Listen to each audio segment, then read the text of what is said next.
Bueno, sabemos de la clase pasada que toda dos forma exacta en un abierto omega de R3 es cerrada en ese abierto omega. Una dos forma es exacta cuando coincide exactamente con la derivada exterior de una unoforma. Una dos forma es cerrada cuando su derivada exterior es idénticamente nula. Si pasamos a la nomenclatura de los campos asociados, a la dos forma omega minúscula le corresponde un campo I. Que la dos forma sea exacta quiere decir que coincide exactamente con la derivada exterior de una unoforma, y como la derivada exterior de una unoforma se calcula buscando el rotor del campo asociado a la unoforma, el campo asociado a la dos forma es un campo de rotores, o sea, coincide exactamente con el rotor de otro campo. O sea, existe otro campo X tal que I coincide exactamente con el rotor de X. Todo esto lo vimos en la clase pasada. O sea, decir que una dos forma es exacta es sinónimo a decir que el campo asociado es un campo de rotores. Como la dos forma exacta implica que es cerrada, un campo es de rotores, implica que el campo es un campo solenoidal. Ya que una dos forma es cerrada, sí, solo si su campo asociado es solenoidal en omega, es decir, la divergencia del campo I es idénticamente nula en omega. Vimos que el recíproco de esta proposición, esto es un repaso de la clase pasada, es falso. O sea, existen dos formas que son cerradas en algún abierto omega mayúscula de R3 y que no son exactas en ese abierto. Pasando a la nomenclatura de campos, eso quiere decir que existen campos y que son solenoidales, ya que ser solenoidal es equivalente a decir que su forma asociada es cerrada, y que no son de rotores, ya que ser un campo de rotores es equivalente a decir que su dos forma asociada es exacta. Cuando un campo es de rotores, habíamos visto que si el campo I es de rotores en omega, es decir, si existe otro campo X tal que I coincide exactamente con el rotor de X en todos los puntos del abierto omega de R3, a ese campo X, que en realidad si existe uno, después vamos a ver que existen infinitos, se le llama potencial vectorial o potencial vector del campo I. O sea, I es el rotor de X, X es el potencial vector de I. Vamos a ver un teorema que muestra la existencia, bajo ciertas condiciones, de potencial vector. Tenemos un campo I que es solenoidal, o sea, su divergencia es idénticamente nula, en un omega muy particular, que es todo el espacio R3. Vimos que ser solenoidal en un abierto de R3 no implica que sea un campo de rotores. Sin embargo, cuando el abierto coincide con todo R3, sí implica que es un campo de rotores. O sea, cuando el abierto es todo R3, ser un campo solenoidal es lo mismo que ser un campo de rotores, porque siempre ser de rotores implica ser solenoidal, es lo que está enunciado arriba del todo, y cuando el abierto es todo R3, ser solenoidal implica, por este teorema, ser de rotores. Es decir, existe potencial vector X, con la definición que vimos recién.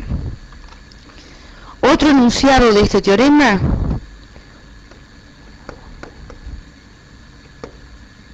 que es totalmente equivalente, es con otra nomenclatura, con la nomenclatura de las dos formas, es que si tenemos una omega, una dos forma cerrada en todo R3, o sea, su derivada exterior es idénticamente nula en todo R3, omega es exacta en todo R3, o sea, omega coincide exactamente con la derivada exterior de alguna unoforma.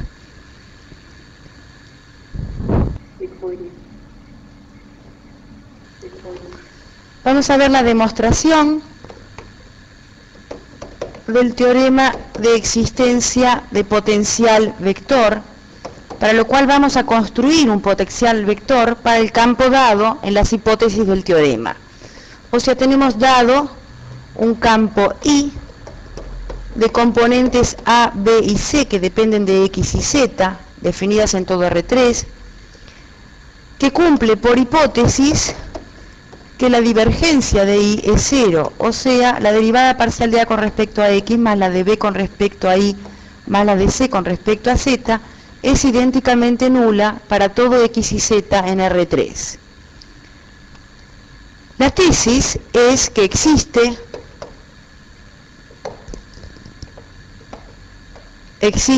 algún potencial vector, o sea, algún otro campo desconocido, que es el que vamos a construir para demostrar la tesis, de componentes que llamamos A mayúscula, B mayúscula, C mayúscula, tal que I coincide exactamente con el rotor de X. Entonces construiremos ese campo de manera que cumpla, construiremos las funciones ABC de modo que cumplan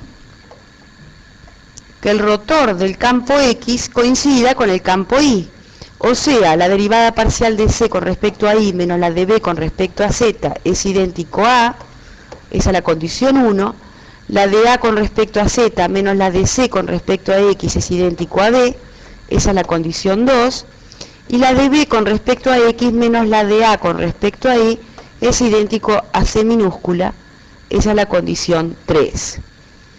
Tenemos que tratar de que se cumplan esas tres condiciones a la vez.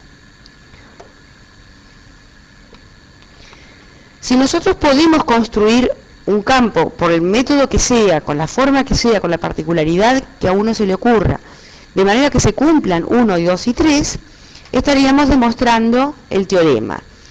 En particular vamos a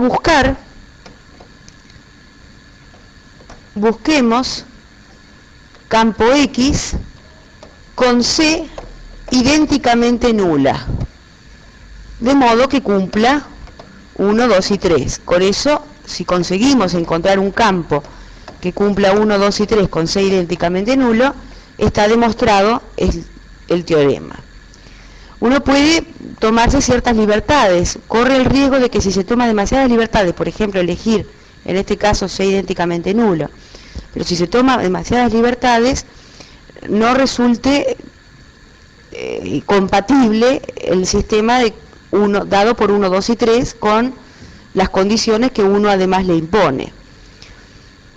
Bueno, en particular, la condición 1 ahora se transforma en que menos la derivada parcial de B con respecto a Z es idéntico a A. Integramos con respecto a Z, elijo un z0, que podría ser en particular 0, e integro esa igualdad entre z0 y z, resultando la integral entre z0 y z de menos b sub z, diferencial z, igual a la integral entre z0 y z de la función a, que depende de x y z, diferencial z, integrado respecto a z. La función a es dada, porque es la primera componente del campo y dado. Por lo tanto, esta integral, la integral que corresponde a la integral de la función a, es conocida a partir de los datos, se puede calcular a partir de los datos. La integral de la izquierda, la integral entre z0 y z de menos b sub z, es, por la regla de Barrow, menos b de x y z más b de x y z0. La función b de x y z es desconocida, justamente es la que queremos determinar. Y b de x y z0 no la conocemos justamente, pero vamos a imponer la condición de que sea idéntica a una cierta f, que depende de dos variables, x e y, porque la z está fija, elegida, de clase C1. Si nosotros encontramos algún campo con esta condición, además de la de C mayúscula idénticamente nula, que cumple 1, 2 y 3, estaríamos demostrando el teorema. Con lo cual resulta b de x y z igual, despejando en la igualdad anterior, igual a b de x y z0, que es igual a una cierta función f de x y que elijo arbitrariamente, esta la elijo, menos la integral entre z0 y z de la función a, que es conocida.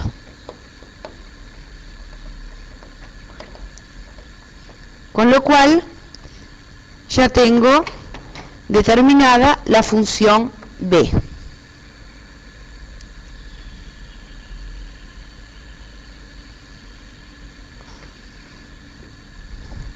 Con infinitos grados de libertad, porque pude elegir la función f. Tenemos determinadas entonces la función c y la función b.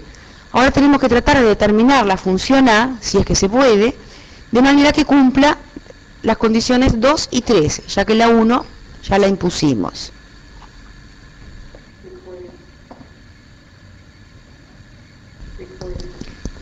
Tenemos por ahora la C determinada idénticamente nula, la B de x y z determinada a partir de cierta elección, igual a una cierta función f de x y elegida, cualquiera de clase C1 de dos variables, x e y, menos la integral entre z0 y z de la función a integrada respecto a z. Esto es conocido porque la función a es dada. Y lo que falta ver es que se puede elegir o construir la función a de x y z de modo que cumpla las dos condiciones restantes para que a mayúscula, b mayúscula, c mayúscula sea un potencial vector. Eso es la derivada parcial de a con respecto a z idéntico a b, la igualdad 2, y la derivada parcial de la b que ya tenemos con respecto a x menos la de a que hay que determinar con respecto a y, igual a c dada, c minúscula, que es la condición 3. Bueno, a partir de la condición 2, integrando entre z0 y z, con el mismo z0 que habíamos elegido antes, tenemos que la integral de a sub z entre z0 y z diferencial z es igual a la integral entre z0 y z de la función b, que es dada, b minúscula, integrada con respecto a z. Por lo tanto, esta integral es conocida.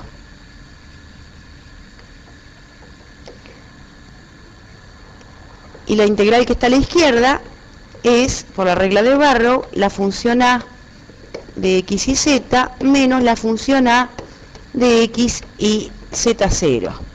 Ahora, con a de x y z0 no podemos elegirla, porque si la elegimos vamos a llegar a una condición quizás incompatible al tratar de imponer la condición 3. O sea, esta no la elijo. Es desconocida porque es desconocida la función a. Y la vamos a determinar usando la condición 3 que todavía no impusimos. Usando la igualdad 3. En definitiva, lo que tenemos hasta ahora es bien determinada la C, que es idénticamente nula, la B a partir de una función f de x y elegida, y la A, que no está determinada, pero que está determinada una vez que determinemos a de x y z0, usando esta igualdad, que es la que resulta de despejar A de la igualdad anterior.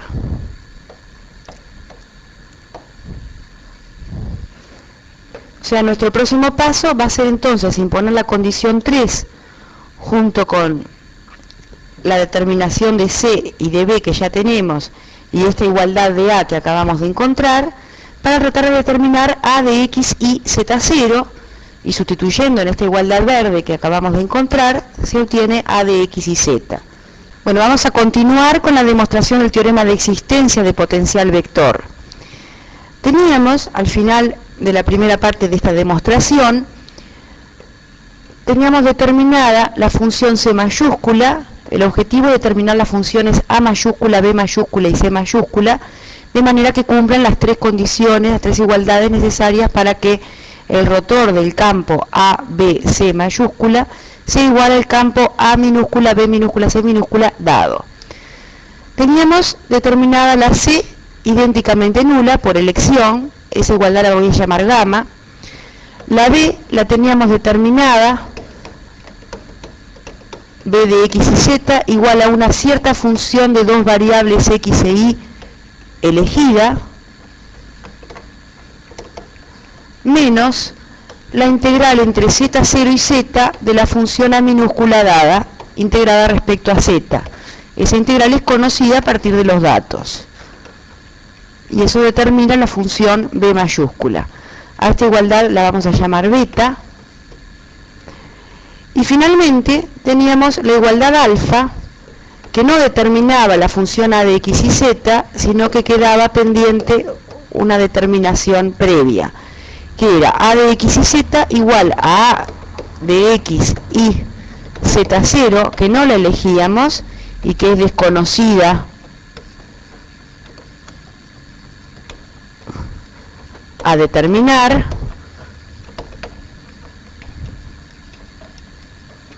más la integral entre z0 y z de b minúscula diferencial z, y como b minúscula es dada, esa integral es conocida.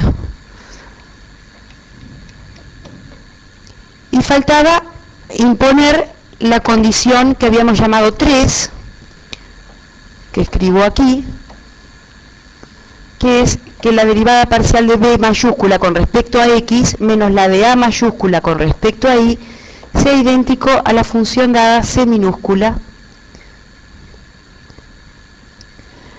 Y justamente lo que hay que determinar, hay que hacerlo de manera que se cumpla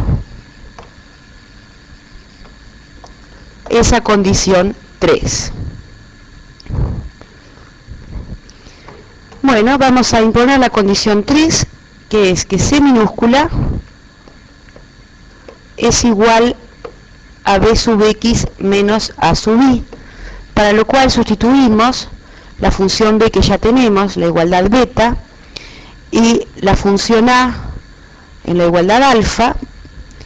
Calculamos b sub x, la derivada parcial de b con respecto a x, la de a con respecto a y resulta la derivada parcial de la función f, que es conocida porque la función f es elegida, está determinada, con respecto a x, menos la integral entre z0 y z de la derivada parcial de a minúscula con respecto a x. Ahora hay que derivar a con respecto a y restarlo. Va a quedar la derivada parcial de b minúscula con respecto a y, integrada entre z0 y z, con signo de menos, integrada con respecto a z, menos la derivada parcial de a con respecto a x, a y, evaluada en x y z0. Todo es conocido excepto ese último, sumando con signo de menos la derivada parcial de a con respecto a y, evaluada en x y z0. Vamos a usar la hipótesis que dice que a sub x más b sub y más c sub z es idénticamente nulo, por lo tanto a sub x más b sub y es menos c sub z, y sustituyendo, acá en el integrando escribo menos c sub z, la integral entre z0 y z de a sub x más b sub y, diferencial z, es la integral de menos c sub z diferencial z. Por lo tanto, este sumando, que tiene signo de menos adelante, es igual a la integral entre z0 y z de la derivada parcial de c con respecto a z integrado respecto a z. Eso es por la regla de Barrow, la función c minúscula de x y z menos c minúscula de x y z0, que es conocido.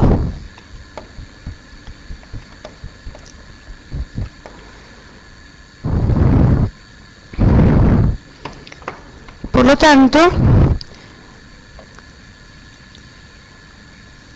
de esta igualdad deducimos, despejando la derivada parcial de a con respecto a y de x y z0, es igual a la derivada parcial de f con respecto a x de x y, que es conocido porque la f la elegimos, menos c minúscula de x y z0, que también es conocido. Por lo tanto, conocemos la derivada parcial de a con respecto a y evaluada en x y z0. Integramos con respecto a y y tenemos la función a de x y z0, sustituyendo en la igualdad alfa, tenemos la función a de x y z como queríamos. Eso lo vamos a hacer en el pizarrón siguiente.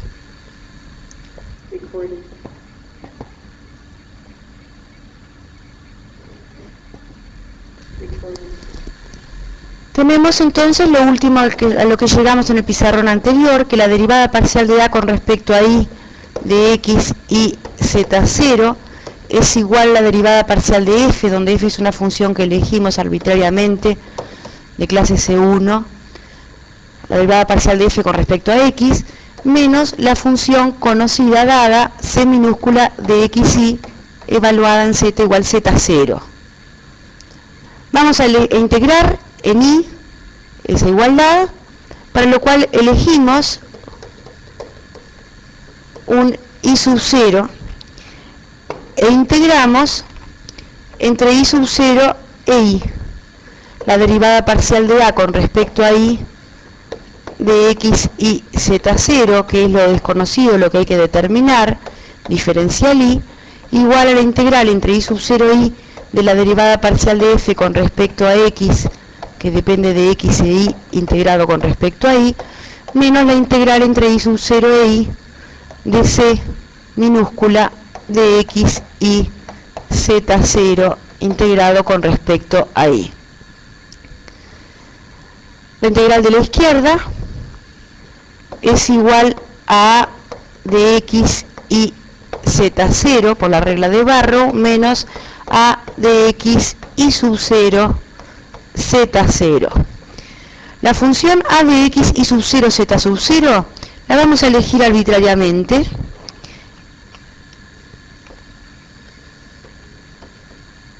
La elijo igual a una cierta g de x arbitraria de clase C1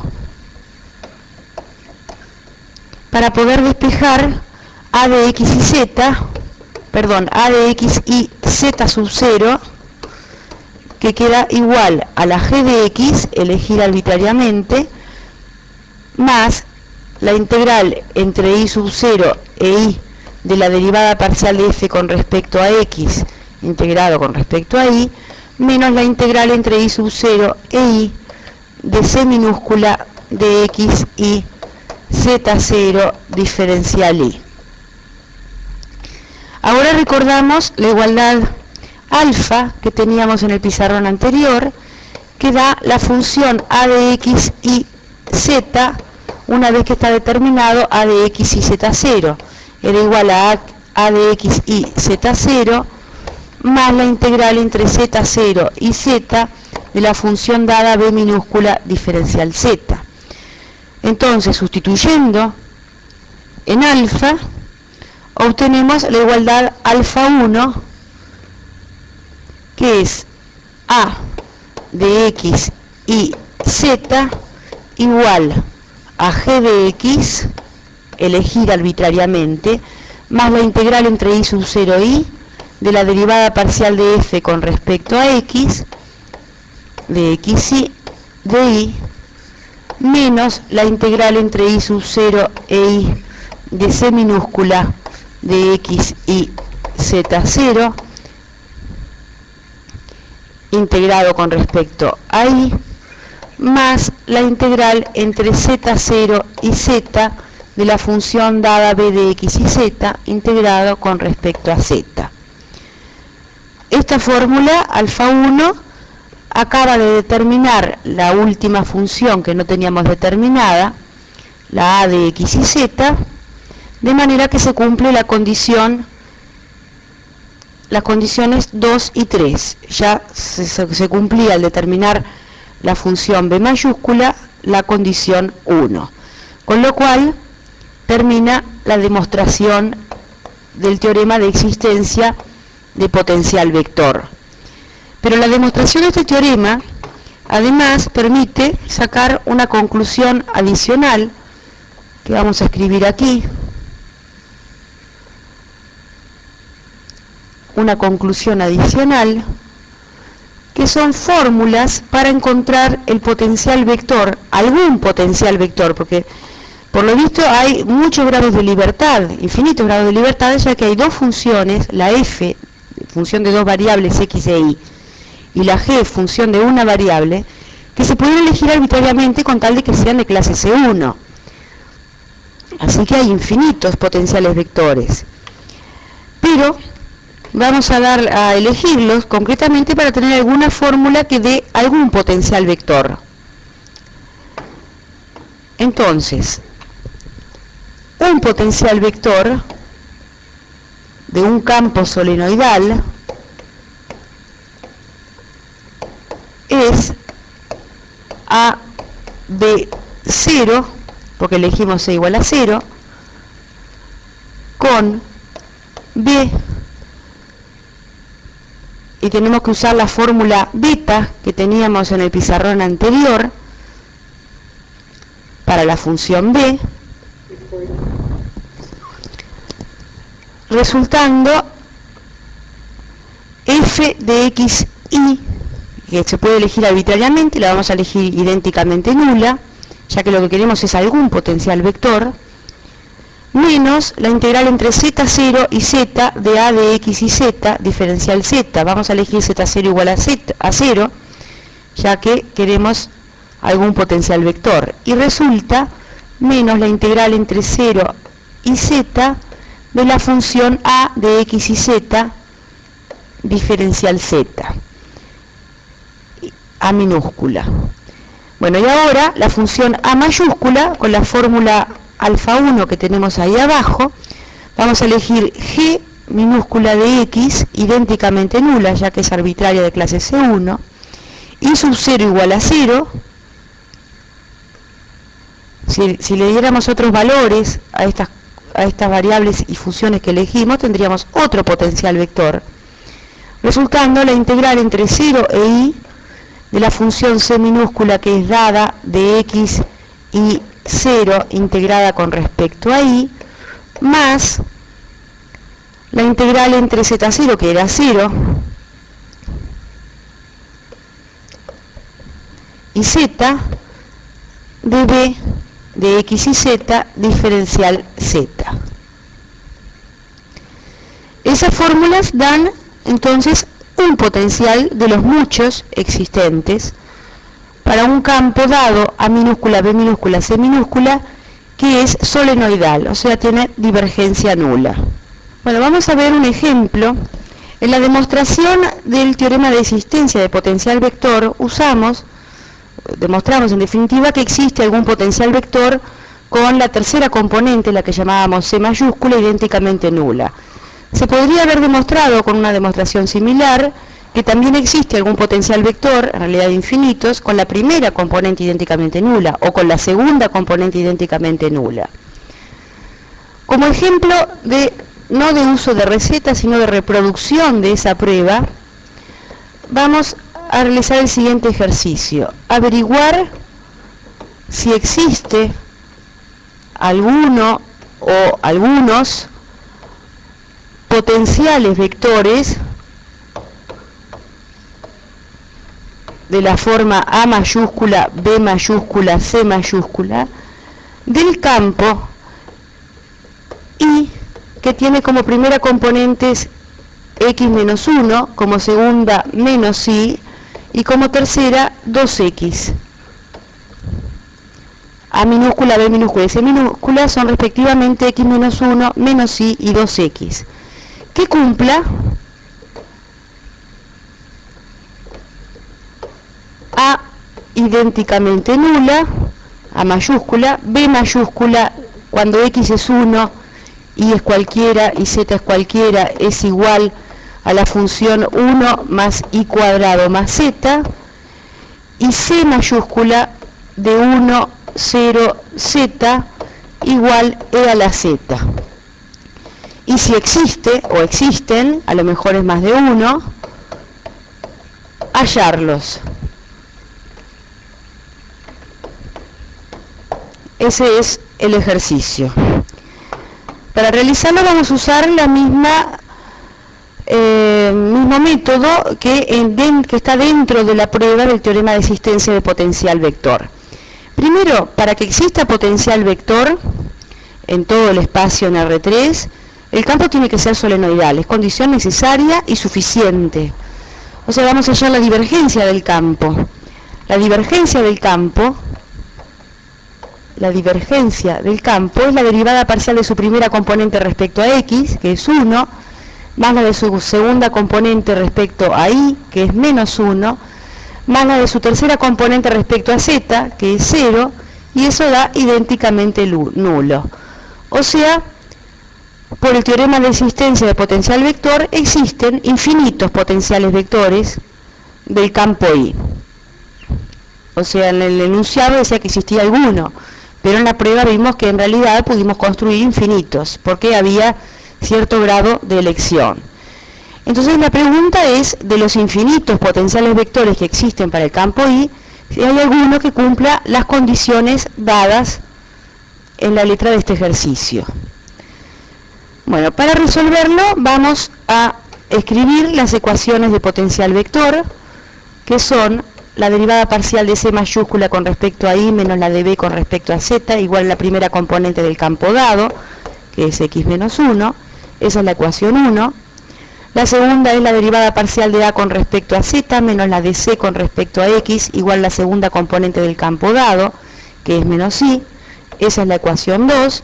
Y la tercera es la de B mayúscula con respecto a X menos A mayúscula con respecto a Y, igual a la tercera componente del campo dado, que es 2X, esa es la condición 3.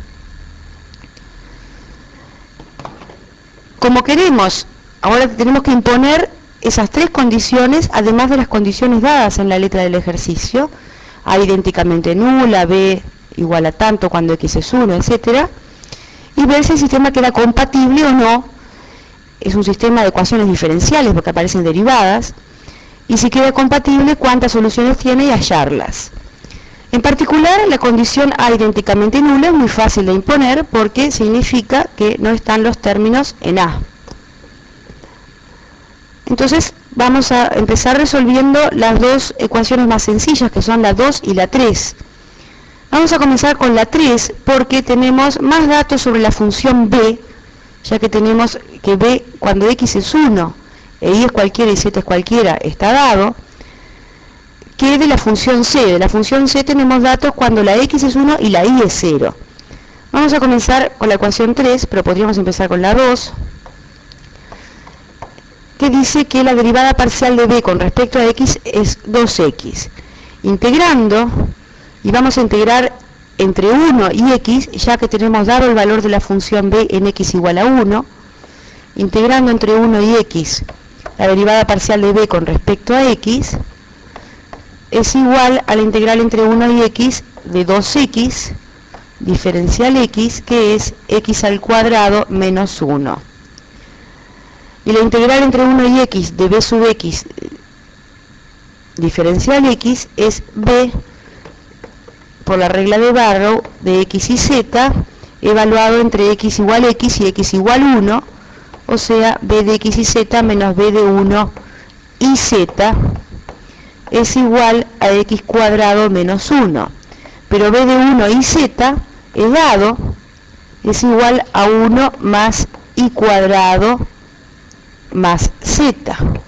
Entonces, de aquí se deduce que ya tenemos determinada la función b,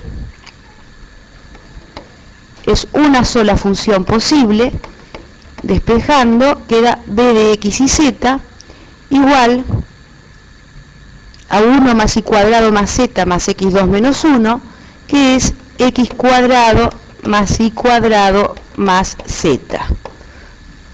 Esto entonces lo vamos a recordar como la igualdad beta que determina la función b. O sea, ya tenemos la función a idénticamente nula y la función b. Ahora hay que ver si existe alguna función c que cumpla las igualdades 1 y 2 y además el dato pedido. A lo mejor esas tres cosas juntas son incompatibles. Si existe una sola, hay un solo potencial vector. Si existen infinitas, hay infinitos potenciales vectores que cumplen todo lo pedido. Y si no existe ninguna, no hay un potencial vector que cumpla todo lo pedido.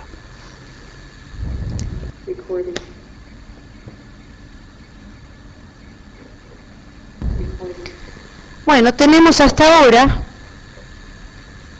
que A es idénticamente nula, que la función B está determinada y es x2 más y2 más z, esta es la igualdad beta que llamamos antes, y el objetivo era ver si existe C que cumpla todo lo que hace falta, todo lo que no impusimos hasta ahora, que es que C de 1, 0, z, C igual a E a la z, esto está dado como dato, y que además se cumplen las igualdades 1 y 2 de potencial vector, que son la derivada parcial de C mayúscula con respecto a X idénticamente igual a Y, esa es la igualdad 2, y la derivada parcial de C con respecto a Y menos la de B con respecto a Z, sea idéntico a X menos 1, eso es lo que habíamos llamado igualdad 1.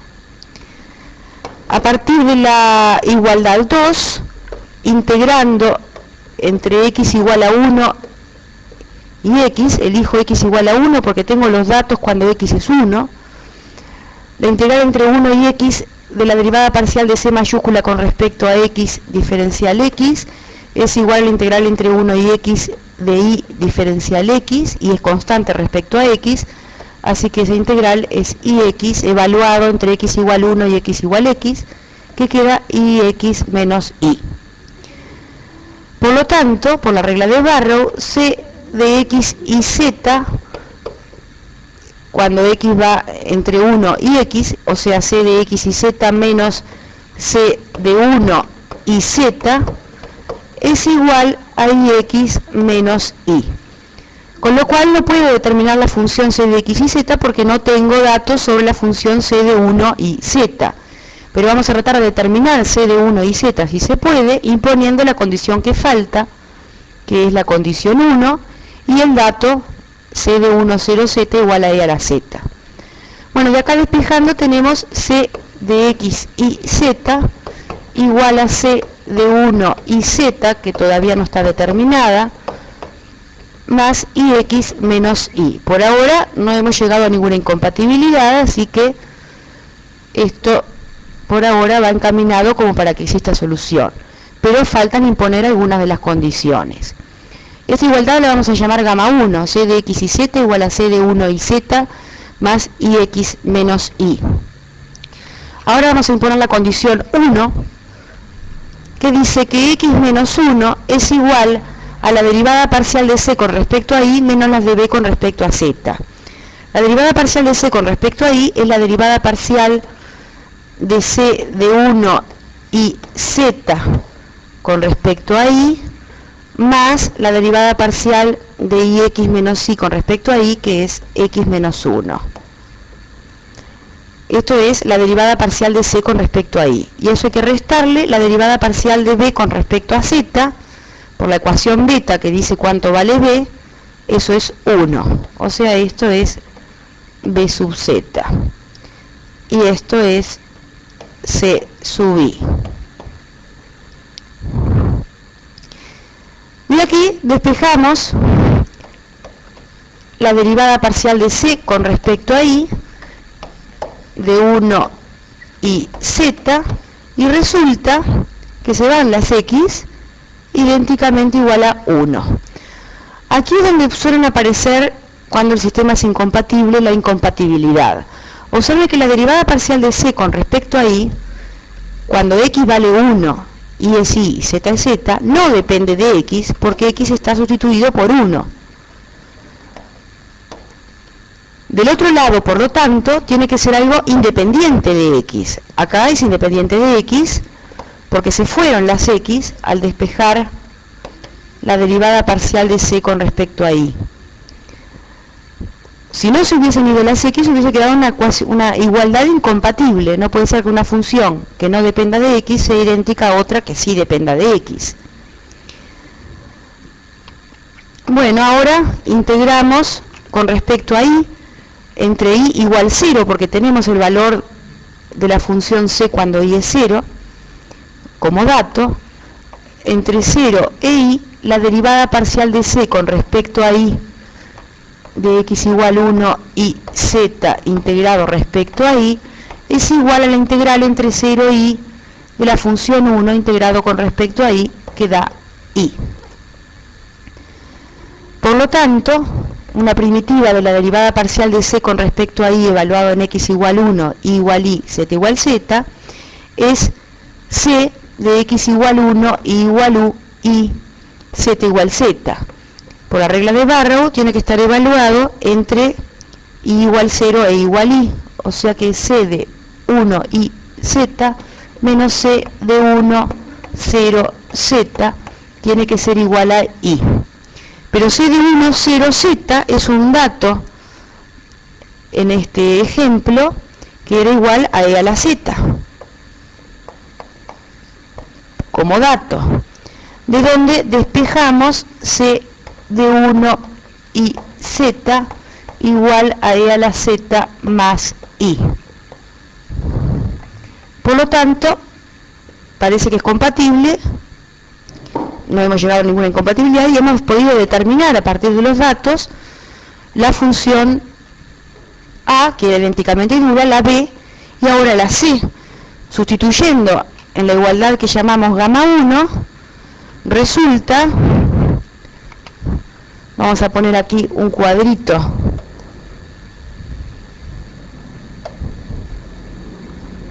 resultó c de x y z, sustituyendo en gamma 1, igual a e a la z más ix menos i, o sea, e a la z más y X, que es la igualdad gamma.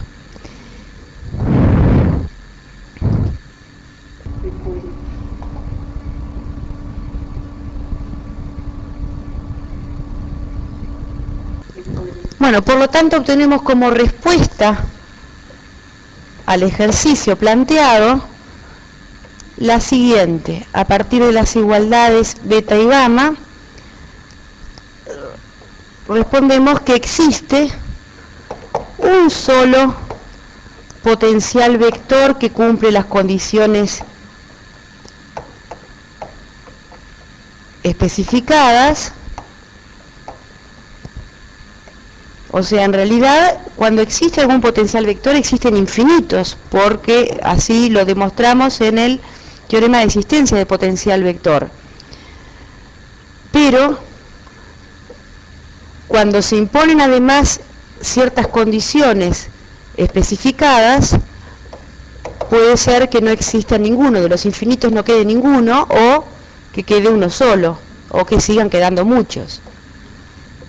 En este caso hay uno solo que cumple las condiciones especificadas, y es el campo X, que tiene como primera componente A idénticamente nula, como segunda componente B, que daba x2 más y2 más z, la igualdad beta a la que llegamos en el pizarrón anterior, y como tercera componente C, que daba e a la z más xy, según llegamos en la igualdad gamma del pizarrón anterior. Siempre conviene hacer una verificación en este tipo de ejercicios en el que uno puede engañarse equivocándose en algunas cuentas o omitiendo alguna de las condiciones especificadas. Y lo primero que hay que verificar es que el rotor del campo X que obtuvimos sea el campo dado como dato en el ejercicio. Calculamos el rotor del campo X, es la derivada parcial de C con respecto a Y, que es X, menos la de B con respecto a Z, que es 1. Después, como segunda componente, queda la derivada parcial de A con respecto a Z, que es 0, menos la derivada parcial de C con respecto a X, que es Y, o sea que queda menos Y. Y como tercera componente, la derivada parcial de B con respecto a X, que es 2X, menos la de A con respecto a Y, que es 0. Y este campo es justamente el campo dado en la letra del ejercicio, si se fijan en el pizarrón en el que fue planteado el ejercicio. Además hay que ver que se cumplen las condiciones especificadas. Bueno, A es idénticamente nula, B de 1 y Z se obtiene sustituyendo X por 1 en la función B, y resulta 1 más Y cuadrado más Z, que es justamente la condición especificada, y C de 1, 0, Z se obtiene sustituyendo X igual a 1 e Y igual a 0 en la función C de X y Z, y se obtiene E a la Z menos 1 por 0, que es 0, o sea, E a la Z, que es justamente el dato especificado, o sea que cumple todo lo especificado. Y la unicidad de que es único fue porque al imponer todas las condiciones se deduce exactamente cuánto tiene que valer B y cuánto tiene que valer C, sin posibilidad de elegir nada. Por lo tanto, es único. Tiene que ser necesariamente ese campo.